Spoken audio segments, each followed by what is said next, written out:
Dans le discours président CPT, Edgar Leblanc-Fils sous tribune Nations Unies, dans 79e Assemblée Générale, Edgar Leblanc-Fils en profité, répondre et puis corriger, cahier ancien président américain Donald Trump qui accusait compatriotes haïtiens qui vivent dans Springfield et puis précisément État Ohio comme quoi ils mangeaient chien, chat, canard, paysan.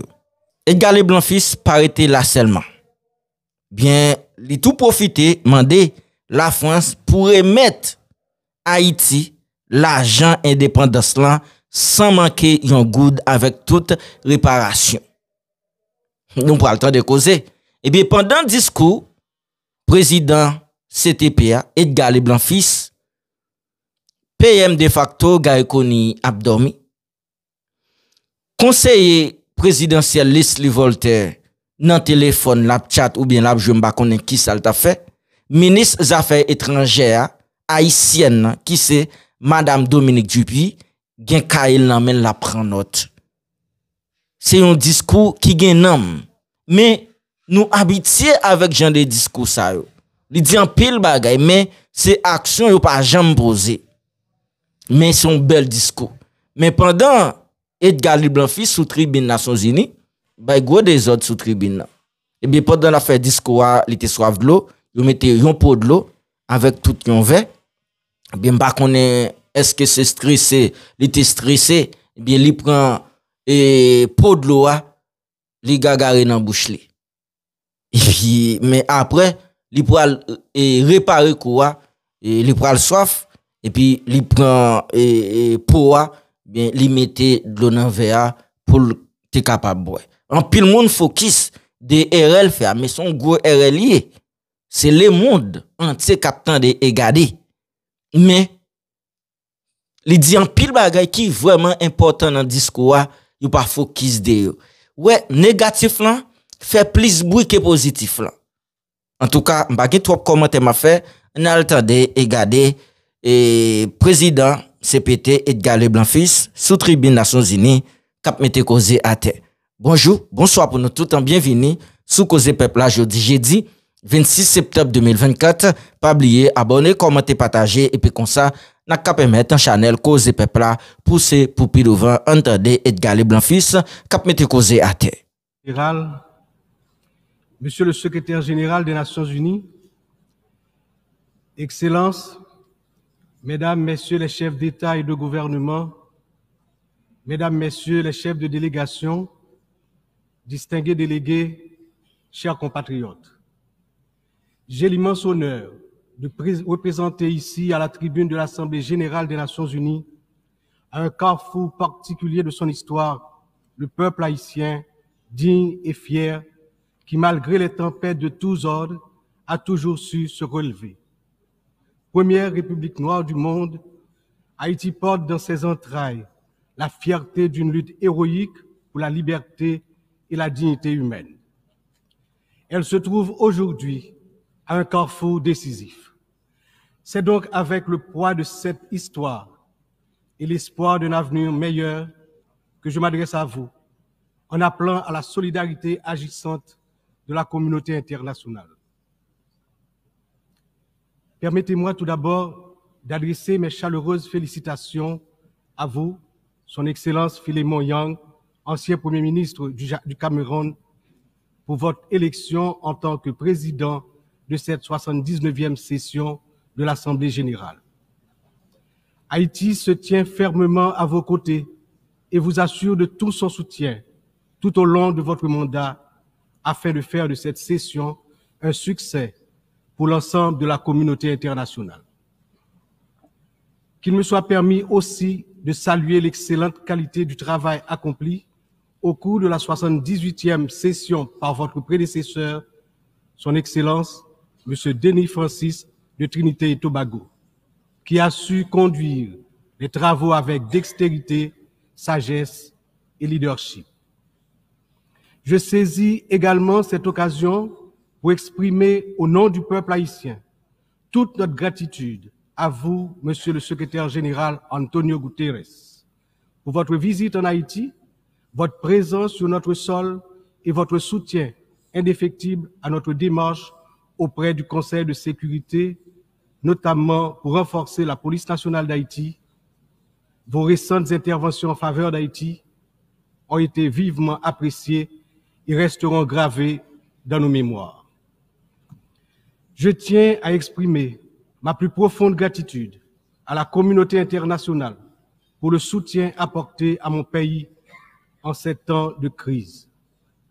Cette solidarité, qu'elle se manifeste à travers des initiatives de sécurité, d'aide humanitaire ou de soutien au développement, est grandement appréciée. Par cette coopération continue et mieux adaptée, Haïti se remettra plus forte, plus résiliente et engagera confiante sa marche assurée vers le développement et le progrès. Je salue ici tous les compatriotes haïtiens à travers le monde, qui, tout en restant attachés à leur pays natal, sont obligés de chercher d'autres cieux plus cléments pour gagner leur vie. Tout le monde reconnaît qu'ils sont de rudes travailleurs. Je veux leur dire, partout où ils se trouvent, que le Conseil présidentiel de transition et le gouvernement pensent à eux en attendant que les conditions soient réunies pour qu'ils reviennent au bercail. J'en profite pour saluer Amnesty International et d'autres organismes opérant dans le domaine de la défense des droits humains qui suivent de près les violations des droits des migrants haïtiens à travers le monde. Je me permets, au nom du peuple haïtien, de saluer fraternellement tous les amis d'Haïti qui ont fait preuve de solidarité envers les migrants de notre pays, en particulier ceux résidant à Springfield dans l'Ohio aux États-Unis. La longue histoire d'amitié et de solidarité réciproque entre nos deux nations, depuis notre participation à la bataille de Savannah en 1779, nous permet de dire avec confiance que le peuple américain rejette toute incitation à la haine contre notre communauté. La participation active des immigrés haïtiens à différents niveaux de la vie des États-Unis est tangible et significative.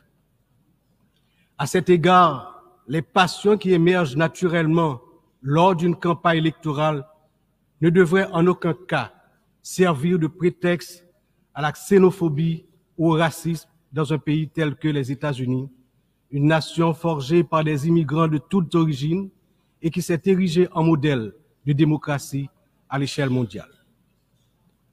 Monsieur le Président, Excellences, Mesdames et Messieurs, le thème de cette 79e Assemblée générale, ne laisser personne de côté, agir ensemble pour la paix, le développement durable et la dignité humaine des générations présentes et futures, résonne profondément avec les défis majeurs auxquels le monde est confronté aujourd'hui.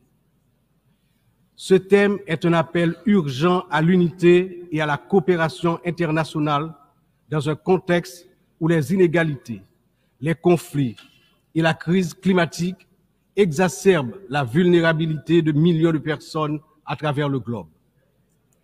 Alors que de nombreuses nations peinent à atteindre les objectifs de développement durable, il est plus que jamais nécessaire de garantir que toutes les voix, en particulier celles des plus marginalisées, soient incluses dans les processus de décision mondiaux. Cette thématique revêt également une importance capitale dans le contexte de la crise actuelle en Haïti. Il incarne l'essence même de notre lutte pour restaurer la paix et la stabilité, tout en assurant que chaque citoyen haïtien, chaque citoyenne puisse jouir de ses droits fondamentaux. Agir ensemble, comme le souligne le thème, est essentiel pour Haïti, car notre redressement ne peut se faire pleinement sans cette solidarité internationale. Monsieur le Président, Excellences, Mesdames et Messieurs, aujourd'hui notre monde est confronté à des défis d'une ampleur sans précédent, des défis qui préoccupent profondément l'ensemble de la communauté internationale. Les Nations Unies, dans leur mission historique de promouvoir la paix, la sécurité et le développement durable, se retrouvent en première ligne face à des crises qui menacent non seulement des nations isolées, mais l'ensemble de l'humanité. Le changement climatique est sans doute l'un des plus grands périls de notre époque. D'après les données récentes du groupe d'experts intergouvernemental sur l'évolution du climat, la température mondiale a déjà augmenté d'environ 1,1 degré centigrade depuis l'ère pré-industrielle.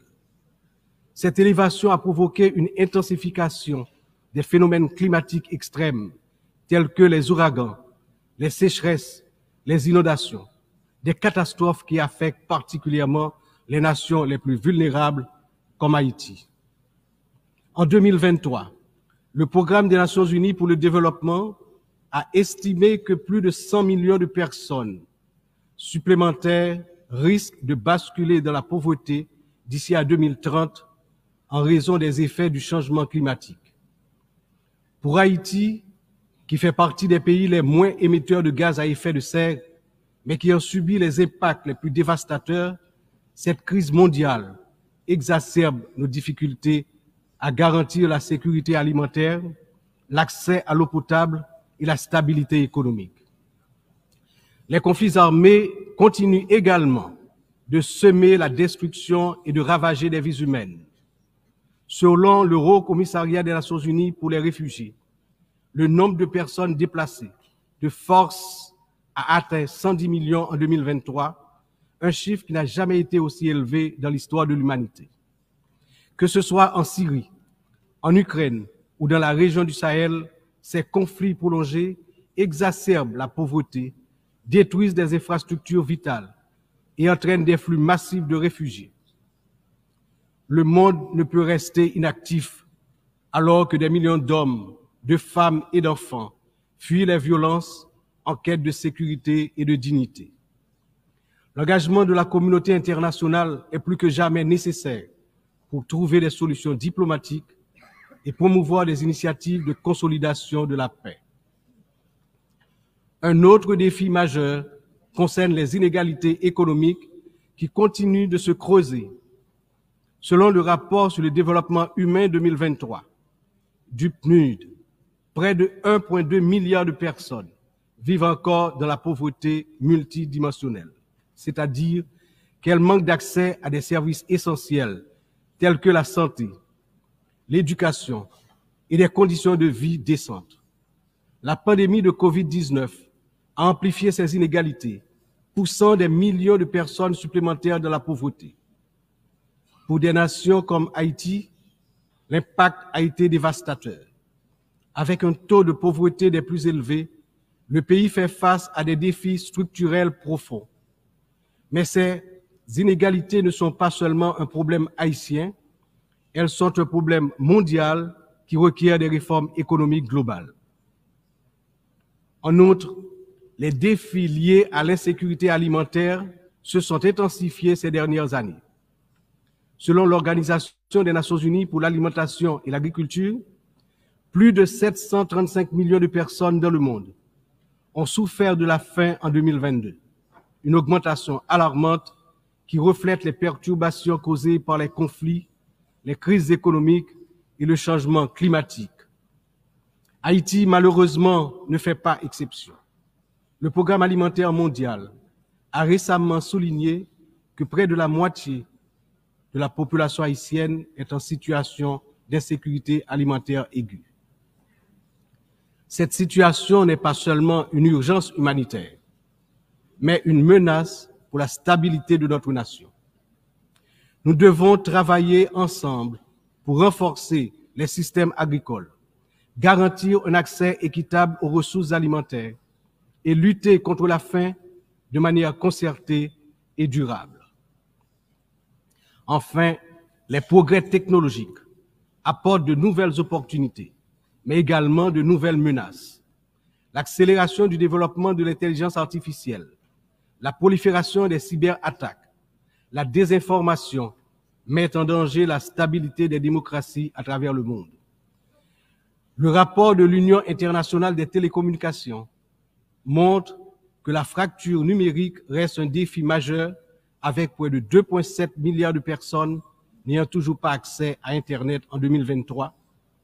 Haïti étant l'un des pays les moins connectés, doit impérativement bénéficier de soutien pour combler cette fracture numérique et participer pleinement à l'économie mondiale du XXIe siècle. Cette année, Haïti réaffirme son engagement en faveur de la préservation de notre patrimoine commun, les océans. C'est pourquoi j'annonce aujourd'hui, avec fierté, que Haïti signera l'accord sur la biodiversité marine au-delà des juridictions nationales, adopté le 19 juin 2023 et ouvert à la signature depuis le 20 septembre 2023. Cet accord est un outil crucial pour garantir la protection de la biodiversité marine, promouvoir une exploitation durable des ressources marines et renforcer la résilience des États insulaires comme le nôtre face aux défis du changement climatique.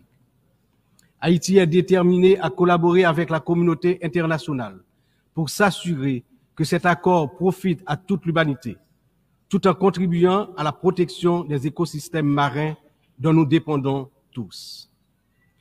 Ces défis mondiaux ne peuvent être relevés que par un engagement renouvelé en faveur du multilatéralisme, de la solidarité et de l'action collective. Haïti, malgré ses difficultés, se tient prête à collaborer avec la communauté internationale pour surmonter ces crises et bâtir un avenir où la paix, la justice et la dignité humaine triomphent. Mais nous ne pouvons y arriver seuls. C'est ensemble que nous devons agir pour garantir que personne ne soit laissé de côté. Excellences, Mesdames, Messieurs, en proclamant l'indépendance d'Haïti le 1er janvier 1804, le général Jean-Jacques Dessalines, père fondateur de notre patrie, a donné aux droits de l'homme leur caractère universel. En d'autres termes, avec le triomphe de la révolution haïtienne de 1804, ayant lancé le processus de démantèlement de l'ordre colonial et esclavagiste, les droits de l'homme ont cessé d'être uniquement les droits de l'homme blanc pour devenir les droits de tous les hommes, de toutes les femmes, c'est-à-dire les droits de l'humanité tout entière. À ce titre, en tant que représentant de la République d'Haïti, porte-parole officiel du peuple haïtien, je me vois dans l'obligation d'attirer l'attention des dirigeants des grandes puissances sur le danger de guerre nucléaire menaçant l'existence des peuples sur tous les continents. Dans cette optique, au nom de la République d'Haïti, je lance un vibrant appel aux chefs d'État de tous les pays membres des Nations Unies pour leur demander d'éviter à l'humanité le péril de la fin de la civilisation sur Terre. Monsieur le Président, Excellences, Mesdames et Messieurs, je m'exprime aujourd'hui avec l'expérience de plusieurs années consacrées au service de mon pays. Mon parcours politique, profondément ancré dans l'histoire d'Haïti, m'a permis de traverser de nombreuses épreuves, toujours avec un même objectif, le progrès de mon pays, la fierté, la dignité restaurée et le bien-être du peuple haïtien meurtri. Ayant présidé le Sénat de la République de 1995 à 2000, puis ayant été témoin de moments critiques de notre histoire politique, j'ai vu de près les défis auxquels notre nation a été confrontée. Mon engagement politique remonte à une époque où les luttes pour la stabilité et la démocratie étaient omniprésentes. Aujourd'hui, en tant que président du Conseil présidentiel de transition, je me retrouve à nouveau à un moment charnière de l'histoire d'Haïti. Mon parcours m'a enseigné que la résilience et la volonté collective sont les seules voies pour garantir un avenir stable et prospère. C'est avec cette vision, ce dévouement et la force que confère cette riche expérience politique que je m'engage à conduire la transition, déterminée à mener Haïti vers la paix, la sécurité et la démocratie participative, par la tenue de la conférence nationale, le renouvellement du personnel politique à travers des élections libres, crédibles, transparentes. Le peuple haïtien, malgré ces épreuves auxquelles il est confronté, refuse de se laisser submerger par le désespoir. Des défis d'une ampleur sans précédent, une violence dévastatrice, une instabilité politique persistante, une précarité quasi générale et une pauvreté dégradante se posent à son intelligence et à ses capacités d'action. Au milieu de cette tempête, il a compris qu'il lui fallait prendre une décision courageuse, celle de se mettre ensemble, de s'unir malgré les différences profondes pour pouvoir se relever et se mettre en marche, en toute confiance, vers la sortie de la crise multidimensionnelle qui l'afflige depuis déjà trop longtemps. La création du Conseil présidentiel de transition est une matérialisation de cette décision, un exemple tangible de cette volonté de se réconcilier avec soi-même. Ce Conseil qui rassemble organisations de la société civile et toutes les tendances politiques du pays est le fruit de longues négociations. Il incarne la pluralité de la société haïtienne. Sa feuille de route est claire: restaurer la sécurité publique, organiser des élections libres, transparentes à la fin de l'année 2025, rétablir la confiance dans les institutions de l'État. Pour y parvenir, nous, responsables au plus haut niveau de l'État, savons que nous aurons besoin du soutien de la communauté internationale. Mais d'abord, nous devons compter sur nous-mêmes, sur notre résilience, notre capacité à surmonter les divergences, les divisions internes. Il est important de souligner que la résolution des problèmes d'Haïti repose avant tout sur les épaules du peuple haïtien. Il est de notre devoir, en tant que nation souveraine, de prendre en main notre destin, de surmonter les divisions et de construire ensemble un avenir de paix et de prospérité. Cependant, cette responsabilité n'incombe pas seulement à nous. La communauté internationale, les Nations unies, les puissances étrangères qui ont souvent joué un rôle décisif dans l'histoire d'Haïti ont également une part essentielle dans ce processus de restauration de la paix, de redressement économique, de renouvellement institutionnel et d'établissement d'un État de droit. En ce sens, l'échec d'Haïti à se relever n'est pas seulement celui d'une nation. Il traduit un échec collectif, une incapacité mondiale à respecter pleinement les principes de solidarité, de justice et de coopération internationale. C'est ensemble, avec une responsabilité partagée et un engagement renouvelé, que nous pourrons transformer cette crise en opportunité et tracer une voie durable vers la paix. Aujourd'hui, Haïti fait face à une crise sécuritaire d'une gravité sans précédent. La montée en puissance des gangs armés, la violence généralisée, l'instabilité politique ont plongé la nation dans un état de vulnérabilité extrême. Les citoyens vivent dans la peur, incapables de circuler librement partout sur le territoire national, d'aller travailler ou d'envoyer leurs enfants à l'école sans risque, notamment dans la région métropole de Port-au-Prince, la capitale. Cette situation affecte tous les aspects de la société haïtienne, fragilise les institutions, paralyse l'économie, mine l'espoir de lendemain meilleur. L'avenir du pays est menacé. 50% de l'effectif des gangs de la région de la capitale sont constitués d'enfants et d'adolescents, filles et garçons. Ils servent souvent de chair à canon lors des opérations contre les forces de l'ordre. Ils sont l'objet de graves violences de toutes sortes, y compris des violences sexuelles. Ces abus et violences exercés contre des enfants et des adolescents doivent être considérés comme un crime contre l'humanité, compte tenu de leurs conséquences sur les générations à venir. Le rétablissement de la sécurité nationale est une priorité absolue pour les autorités haïtiennes. Elles sont pleinement engagées à mettre fin à cette spirale de violence et à restaurer l'ordre afin de garantir à chaque citoyen, à chaque citoyenne, le droit fondamental à la sécurité. Elles sont conscientes que la paix et la stabilité sont les fondements indispensables pour permettre à Haïti de se redresser, de rétablir la confiance dans ses institutions, d'assurer le développement socio-économique du peuple. Dans cette optique, la décision du Conseil de sécurité d'autoriser le déploiement de la mission multinationale d'appui à la sécurité à travers la résolution 2699 a été une réponse directe aux appels du peuple haïtien. Cette mission, bien que n'étant pas une force onusienne classique, incarne l'engagement de la communauté internationale à soutenir Haïti dans sa lutte contre l'insécurité. J'exprime au nom du peuple haïtien ma profonde gratitude aux États contributeurs, notamment au Kenya, pour avoir accepté d'assumer le leadership de la mission, ainsi qu'à tous les pays qui ont apporté leur soutien. Les forces de sécurité nationale, avec l'appui de la mission, ont déjà montré des résultats tangibles sur le terrain permettant à la population de retrouver progressivement une certaine normalité. Beaucoup, néanmoins, reste encore à faire. Haïti a accueilli plusieurs missions des Nations Unies au cours des 3 dernières décennies, notamment la MINUSTA.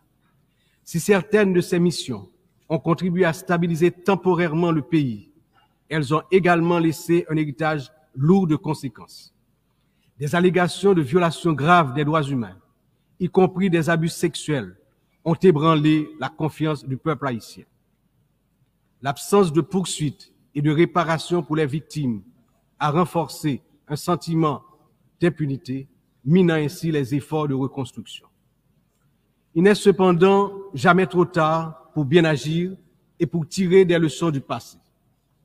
En repensant l'approche, nous avons l'opportunité de redorer le blason des missions internationales en Haïti et de construire un avenir meilleur pour le peuple haïtien.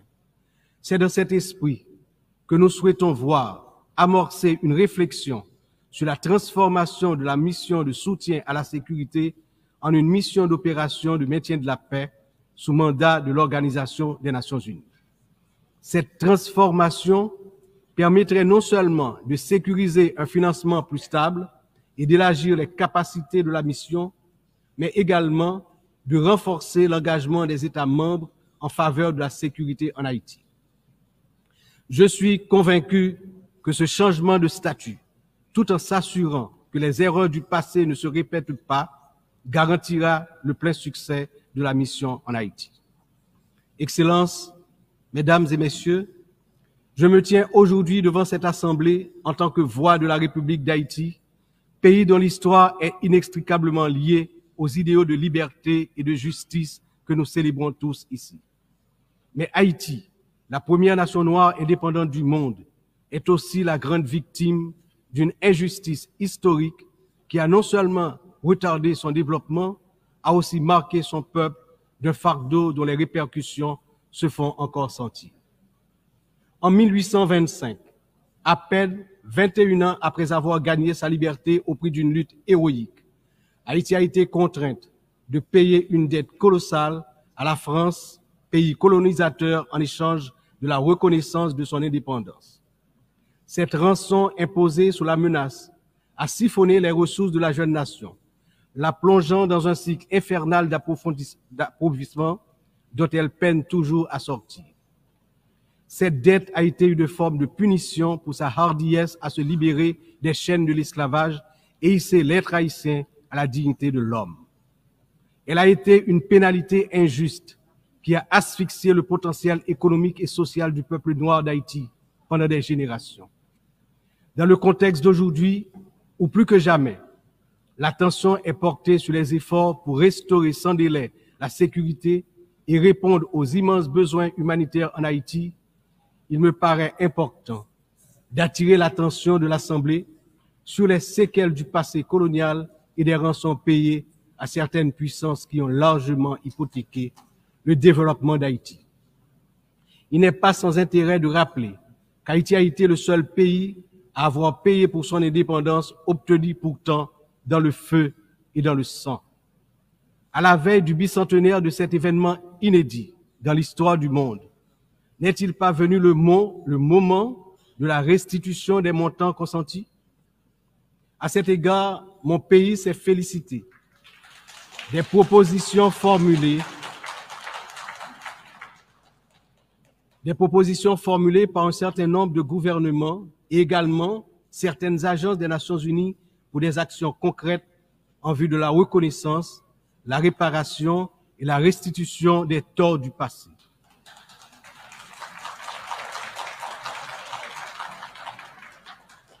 Haïti a confiance sans réserve dans l'Organisation des Nations Unies, dont les piliers sont la lutte pour l'égalité entre les peuples et le maintien de la paix entre les nations, pour jouer son rôle notamment dans la mise en place des mécanismes appropriés pour faciliter le dialogue entre les pays victimes de la colonisation et les anciennes puissances coloniales.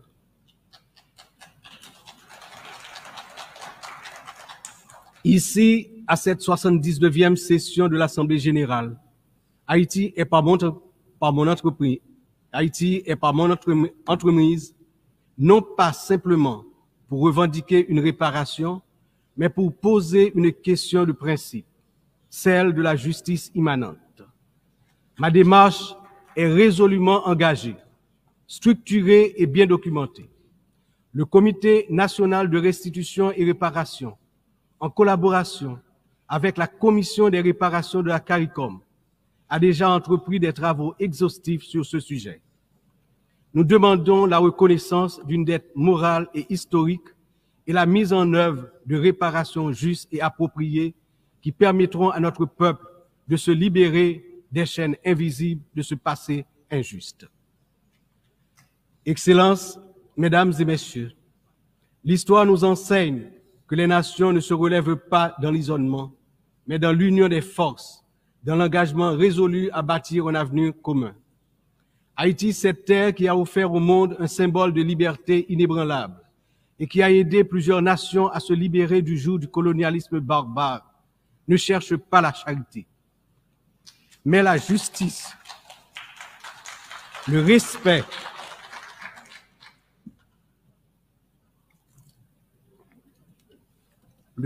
de sa dignité et de son droit à une existence digne et prospère.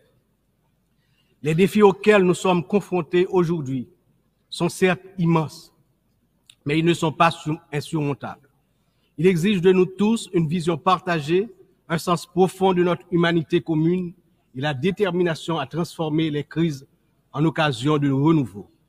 Chaque nation, grande ou petite, riche ou vulnérable, porte une part de l'avenir collectif entre ses mains.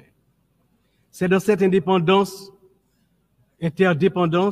que réside la force véritable du multilatéralisme.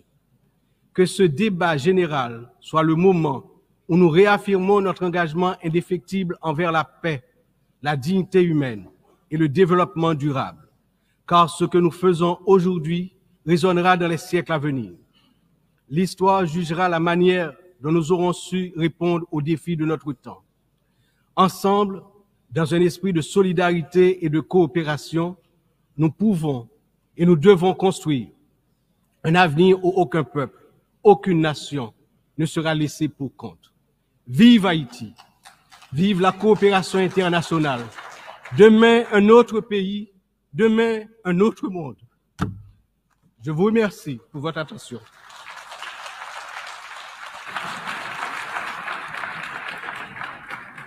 Je remercie au nom de l'Assemblée. Bon, oui, c'est un gros RL fait. Mais pour qui ça? Yo pas focus des discours. C'est un discours qui gagne nom. Nous capable, c'est dans tête li. Tout ça l'a dit yoye. Yo pas écrit aucun côté. Il pas vinn avec iPad, avec tablette, computer, papier pour l'appeler discours. Ouais, c'est un gros discours. Mais discours ça, est-ce que Edgar Leblanc-Fils pas pour le payer ça très cher? Parce qu'il demande la France pour payer l'argent indépendance là sans manquer un good avec toute réparation. Et qui donc Edgar Leblanc-Fils dit faut que la France, Emmanuel Macron remette Haïti l'argent ça. Bon, même là, on t'a remettre Haïti l'argent ça. Est-ce que nèg yo pas pral gagoter l'argent? Donc on est Jean nèg sa yo, femme sa yo remet l'argent dans la coupe d'Haïti. Gardons corps Petro-Caribé qui ça yo réglé avec rien yo pas réglé avec l'argent ça. C'est domaine qui te joine ti corps Petro-Caribé par là dans mes pays Venezuela, yo fait yon paquet de bagarre avec nous même en Haïti, nous pas régler rien avec. Est-ce que si l'argent ça t'a tombé dans mes autorités haïtiennes yo? En tout cas, moi-même m'pas gen problème l'argent pour yo baili, mais faut c'est à la France qui t'a venu dire m'a fait route, m'a construit building et ça ne pas gagné m'a ban nous comprendre et faire métro mettez métro, de Gonaïve à Port-au-Prince, de Port-au-Prince à Cap-Haïtien, de Gonaïve à Port-de-Paix, à Grand dans ce pays d'Haïti et Grand Sud là, bon me dire comme ça, plateau central pour tout 10 départements connectés.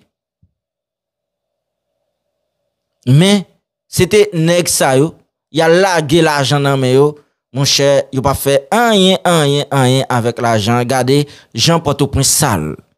Oui, la France, oui, Haïti a pile l'argent. L'argent ça suffit pour développer le pays d'Haïti, oui. Mais Aristide demandé la France l'argent ça. M'crois c'est après Aristide te demandé la France l'argent indépendance là. Eh bien Aristide t'a pral prendre coup d'état. N'abdou merci à chaque monde qui te prend temps yo, patience yo, qui t'attendait et garder vidéo si là n'abdou ke BFM, pas faibli, pas mouli, pas oublier, abonner, commenter, partager et puis comme ça, n'a qu'à permettre un channel cause peuple là pousser pour devant. Bye bye tout le monde, ciao pour une autre vidéo, à la prochaine.